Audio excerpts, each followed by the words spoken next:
Why not sail the ring to Mordor? It's a similar idea to the classic why not fly the eagles to Mordor suggestion, so is this a plot hole that Tolkien didn't think of? Hi everyone, this is Robert. Welcome to In Deep Geek. On this channel we dive deep into Tolkien's legendarium, as well as A Song of Ice and Fire and The Witcher. Welcome. So here's the idea. The Fellowship left Rivendell on foot and headed southeast, without, it has to be said, much of an agreed plan. They knew they would have to cross the line of the Misty Mountains at some point, but were still discussing how and when as they travelled. When Plan A, crossing via the Redhorn Pass, didn't work, they then had several robust discussions about whether to go under the mountains via Moria or head further south and go via the Gap of Rohan.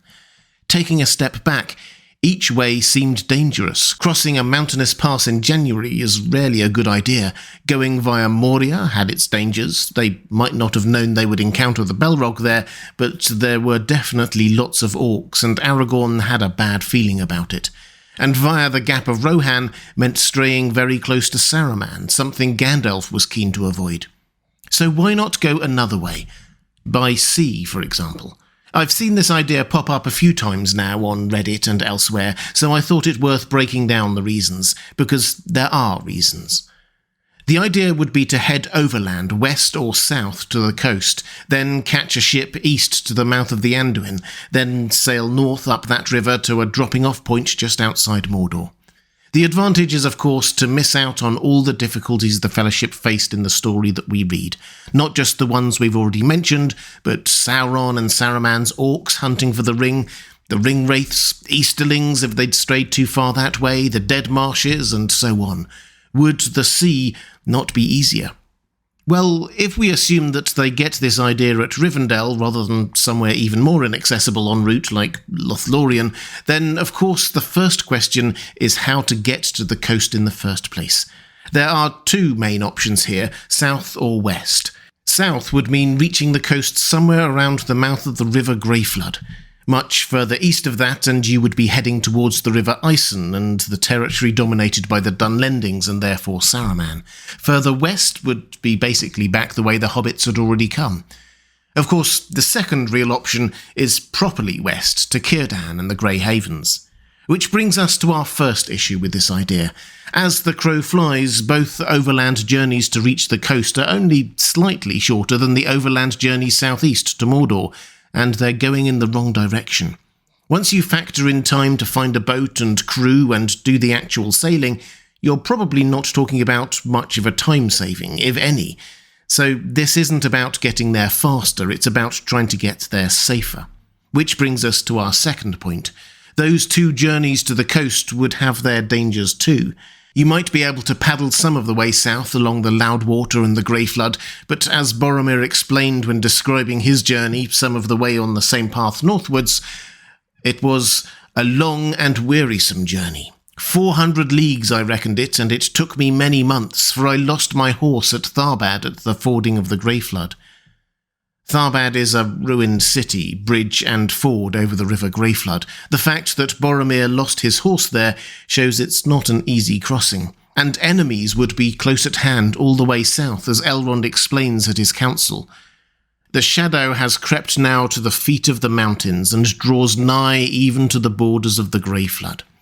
Regiments of black crows are flying all over the land between the mountains and the Greyflood, and they have passed over Hollin. Hollin is Eregion, so Sauron's spies are flying all the way up to maybe even the borders of the Shire.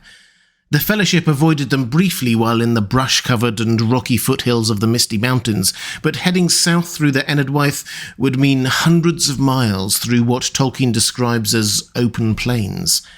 So we're talking about a long and arduous journey through open country with no allies and enemy spy birds looking out for them from above.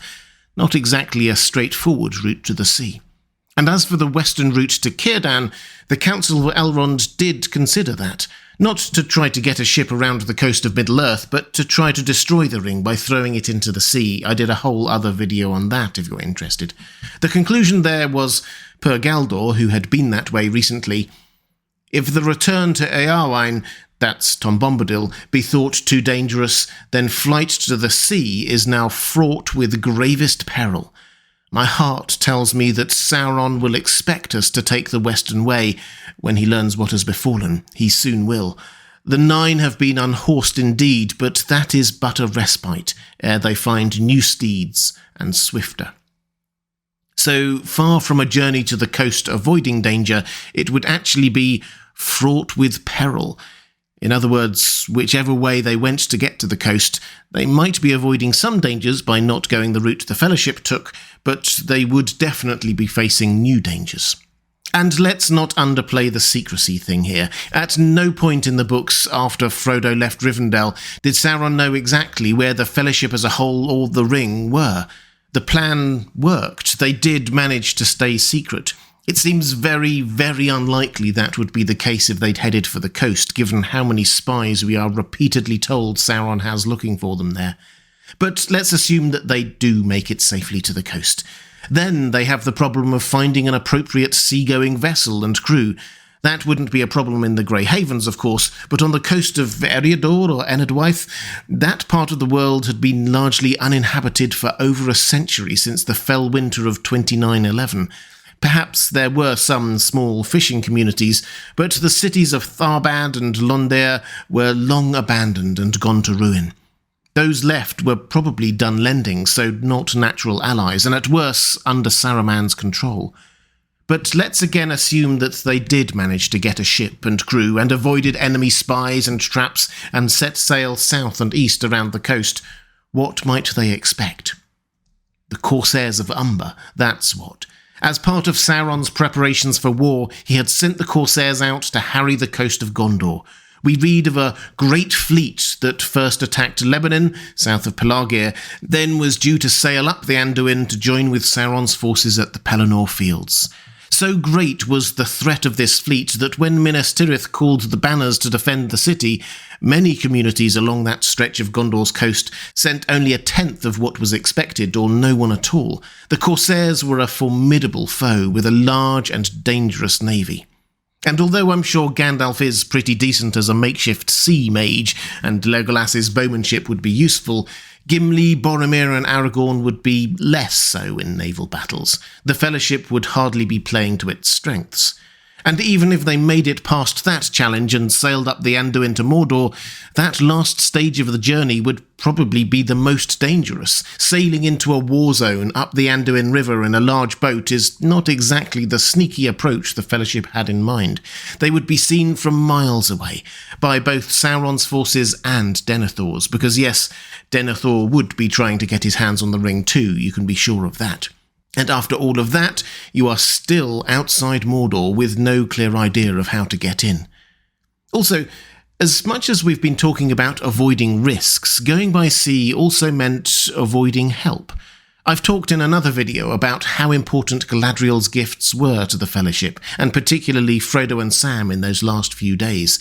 If they went by sea, they wouldn't get those gifts, and they wouldn't enlist those other allies they gained en route. Gandalf wouldn't have been able to free Theoden from Grima and Saruman's control. Merry and Pippin wouldn't have been able to rally Treebeard and the Ents. Aragorn wouldn't be able to rouse and lead the army of the dead. They would have arrived outside Mordor with no allies and less hope. So, although taking a boat to Mordor may sound like a good idea on paper, it actually amounted to swapping one set of risks for another, sailing deliberately into where they knew danger was, rather than the eastward path where they still hoped to be able to avoid it. It probably wouldn't have saved much, if any, time, and would have greatly increased their chances of being spotted. Crucially, it would also have meant no Ents to destroy Isengard, Rohan falling, no aid coming for Gondor, Saruman's forces rampant in the west, and Sauron's probably easily overtaking Minas Tirith. Sauron would not have moved all his forces out from around Orodruin to face Aragorn without having seen him and Pippin through that Orthanc stone, and Frodo and Sam and whoever else was with them would be faced with a fully defended Mordor without even that light from Galadriel to aid them in dark places when all other lights go out. It would be a forlorn hope. Taking a ship around the coast to Mordor is a nice idea, but the Council of Elrond were right not to ever really consider it. The journey they took overland was dark and dangerous, but also filled with specks of light, even in the darkest moments. If you'd like to see more videos like this, digging into Tolkien's wonderful legendarium, there's a link to my playlist on the left of your screen now. Or if you'd like to support this channel, thank you. There's a link to my Patreon page on the right of your screen. Thanks for watching. That's all for this time. I'll see you again soon.